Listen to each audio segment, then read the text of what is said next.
নয় বনমালীপুর বিধানসভা কেন্দ্র ও এমবিবি কলেজ রোড ও নাংমাসক বরমাই পালাইজাখা ইন্দিরা গান্ধীनि आसिमानि साल पान्दाव मानजाखा नय बनमालीपुरनि एमएलए गोपाल चंद्र राय मानजाखा कांग्रेसनि सिख्ला नेता धीमान राय मंडल कास्कु अनिमेष दास खबै जुदा जुदा आदं र বলবো ভারত মাতা ভারতরত্ন ইন্দিরা গান্ধীজি 1917 সালে আজকের দিনে এই 19শে নভেম্বর জন্মগ্রহণ করেছিলেন। উনি ছিলেন একজন ভারতবর্ষের ডেভেলপমেন্টের জন্য একটা প্রতীক। এই জন্য আমি বলবো উনি যে ব্যাংক রাষ্ট্রীয়করণ করেছিলেন, ইন্দিরা গান্ধী বাংলাদেশকে স্বাধীন করেছিলেন, ইন্দিরা গান্ধী গরিবী হটাও করেছিলেন, দেশের ডেভেলপমেন্টের জন্য ইন্দিরা গান্ধী ওনার আত্মবলিদান দিয়েছিলেন।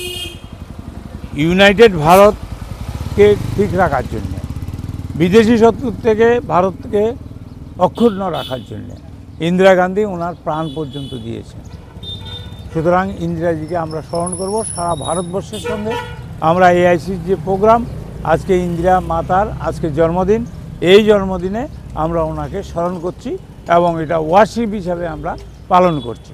আপনি জানেন এই যে আজকে বাংলাদেশের যে অবস্থা, ইন্দিরা গান্ধী বাংলাদেশকে পূর্ব পাকিস্তানকে এটা স্বাধীন করে বাংলাদেশ করে ওটা বঙ্গবন্ধু মুজিবুর রহমানের কাছে উনি হ্যান্ডওভার করেছিলেন। কিন্তু আজকে কেন বাংলাদেশে এত আগুন জ্বলছে, আমরা এটাই বলবো। কেন আজকে অশান্তি, কেন হিন্দুদের উপর অত্যাচার চলছে, এটা আমরা বলবো যে ভারতবর্ষকে অক্ষুণ্ণ রাখার জন্য, ভারতবর্ষের ডেভেলপমেন্টে কেন আজকে এগুলি হচ্ছে।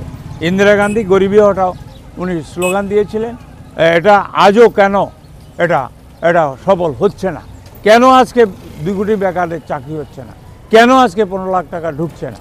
আজকে এই করি আমরা সারা ভারতবর্ষের সঙ্গে ত্রিপুরাতেও বনমালীপুরেও আমরা আজকে ইন্দিরাজির জন্মদিন পালন করছি।